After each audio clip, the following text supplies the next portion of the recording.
I didn't even touch the food. That was the part they'd lie about later, that I reached for her plate. But I didn't. I just passed the salt. That's all I did. The plate wasn't even near me. It was a Sunday dinner, the kind where the table was too long and the chairs were too stiff, the kind my mom pretended was about keeping traditions, but really it was about control. She liked having everyone lined up, watching her serve things like she was a queen, giving scraps to her subjects. I sat on the far end, always the far end, next to the back door by the drafty window, far enough from the family, close enough to the trash can. Please subscribe to our channel, Nad. Tell us in comments from where are you watching this video. My sister Lena was across from me. Her seat, as usual, was directly next to Mom, the good daughter seat. She had her own little placemat, her own glass with gold trim, her own plate piled higher than anyone else's. She was 22. I was 24.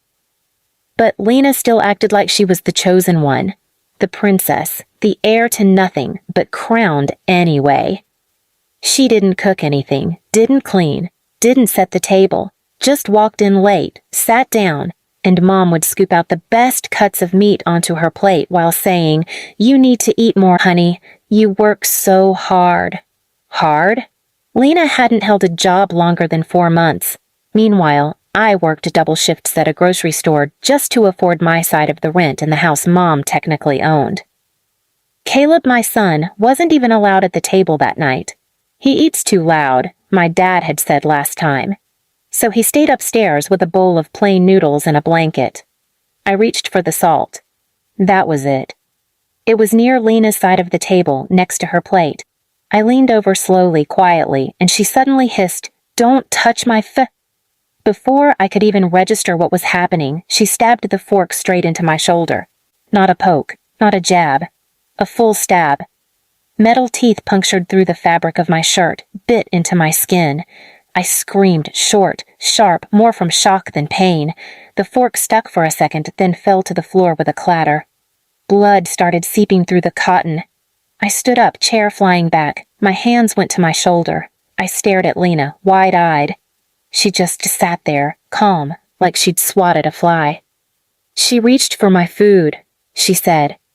My mom stood slowly, not rushing to me, not checking the blood. She looked down at the fork, then at me, then said, "You shouldn't even be eating with family. You weren't invited." I blinked. "You told me dinner was at 7, I stammered. Mom shrugged. "I said that out of politeness. We didn't mean you, or your situation." She meant Caleb. She always called him your situation. I looked to my dad. He was still chewing, didn't even pause to look up. And Lena?" She started eating again. No apology, no flinch, just stuck another fork in her food like nothing happened. I stumbled back a step, pressing harder on my shoulder. Blood had soaked through now. I felt dizzy, but not from the injury, from the humiliation, from the slap of it all. I'd taken the bus to work at 4 a.m. that morning, stocked shelves for 9 hours, walked home in the cold, tucked Caleb into bed early, then came down here, hoping maybe just once I'd be treated like a person. And I got a fork in the shoulder for asking for salt. "Get out of the dining room," Mom said sharply. "You're dripping." I didn't move. "I said out," she hissed. "Take your mess upstairs. You can eat after we're done if there's anything left." No one looked up. No one stood up. No one defended me. I walked to the sink, grabbed a paper towel, pressed it into my shoulder. My fingers were trembling. My chest felt like it was made of glass. As I reached the stairs, I heard Lena laugh. "I guess that's what happens when you act like a dog." And then Mom's voice, clear, sharp. "Don't say that." I stopped walking. A beat of silence. Then Mom added almost sweetly, "Dogs know their place. She doesn't." That was it. That was the moment. Not the fork. Not the blood. Not the stairs. But that sentence, casual, cruel, final. That's when something inside me cracked. No more pretending. No more hoping. I wasn't part of this family. I never had been. I was the unwanted background noise they kept around for guilt and cleaning. but I wasn't going to be their ghost anymore. I was going to become their haunting. The blood washed off faster than I thought. It looked worse than it was, barely deep enough for stitches, but enough to leave a jagged red bruise, the kind you feel even when you're not touching it, the kind that reminds you you're not wanted, not safe, not anything but tolerated. Caleb opened the door when I knocked. His eyes went wide. "Mom?" He looked down at the towel pressed to my shoulder. "Did you fall?" "No, baby," I said, keeping my voice steady. "Just a scratch." He stepped aside and pointed to the bed. "I saved you the noodles." I couldn't speak. My throat was too tight. I sat on the edge of the mattress, still shaking, still trying to understand what just happened downstairs. My family had watched me bleed, and then kept eating. I didn't eat the noodles. I watched Caleb draw pictures.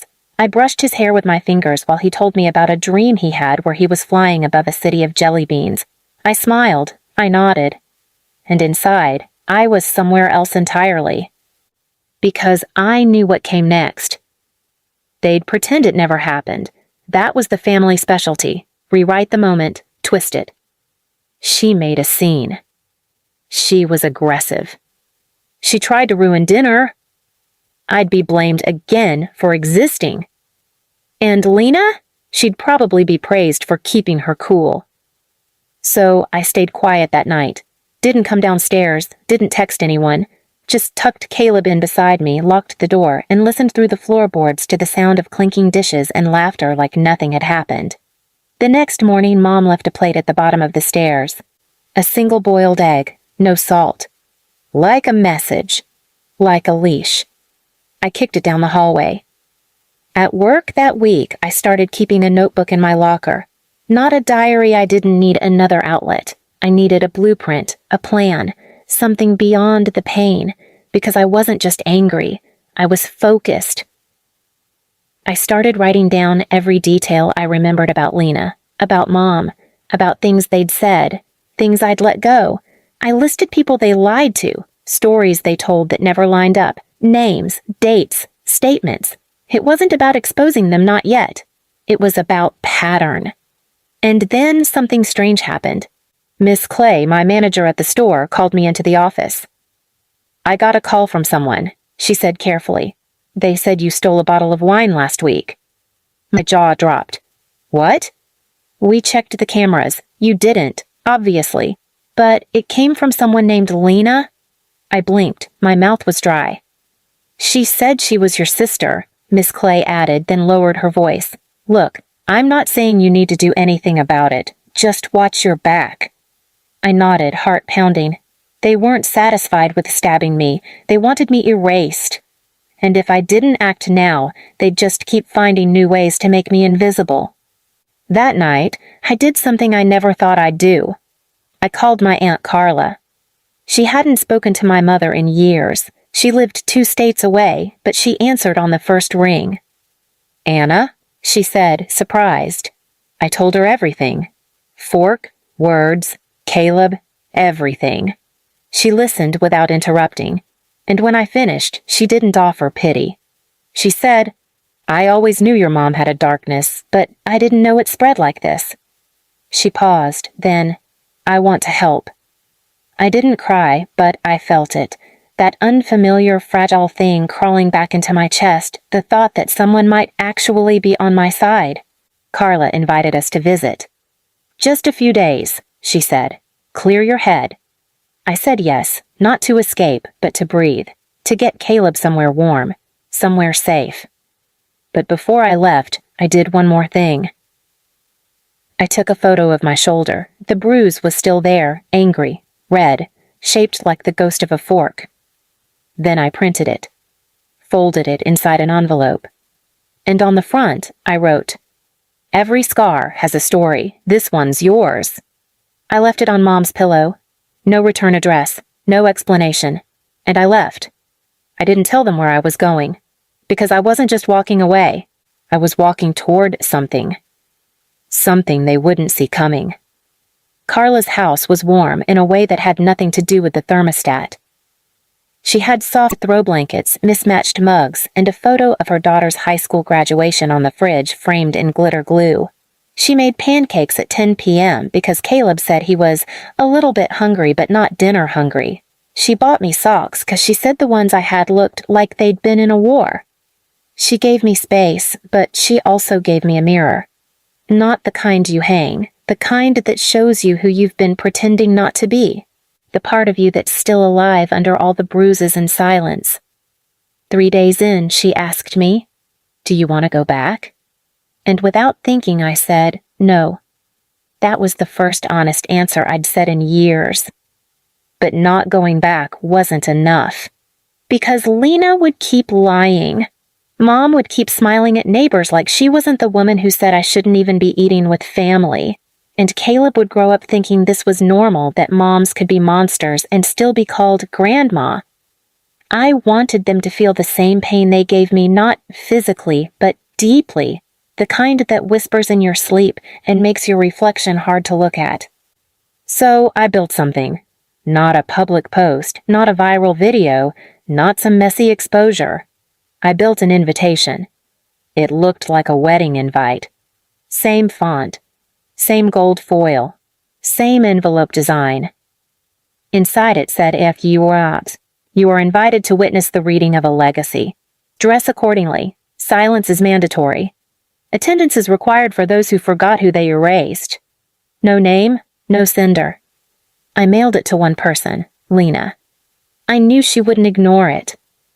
2 weeks later, she showed up to the address printed on the back, a rented hall Carla helped me book under her name. Nothing fancy, just a clean space with chairs and silence. Lena walked in alone. She wore a white blouse like it was some kind of power move. Mom followed behind, and then Dad. They all came, even after everything, because they couldn't resist an event they weren't in control of. When they entered, there was one thing at the front, a single wooden table. On it, 3 things. 1. The framed photo of my bruised shoulder, a high-res print, perfectly lit. 2. The transcript of every text and voicemail Lena had sent to my job. 3. A tape recorder playing one voice message over and over. "You shouldn't even be eating with family." Their own voices, their own sentences, no edits. The lights dimmed. A screen flickered on behind the table. And then it played, a short film. Not dramatic, not sensational. Just my story, narrated quietly, spoken by a woman off-screen. No names used, no faces shown. Just the details. The truth, word for word. Every insult. Every bruised birthday. Every erased photo. Every door slammed. Every time they called Caleb your situation. At the end, the screen went black. A single sentence faded in. She left the table. Now she's building her own. I stepped out from the side door, holding Caleb's hand. They didn't speak. They couldn't. Lena's face had gone paper white. Mom reached for her purse like she was ready to run, but I didn't stop them. I didn't need to. I handed each of them an envelope. Inside, a photo of an empty chair. Not just any chair, the one from the dinner table they used to gather at every Sunday.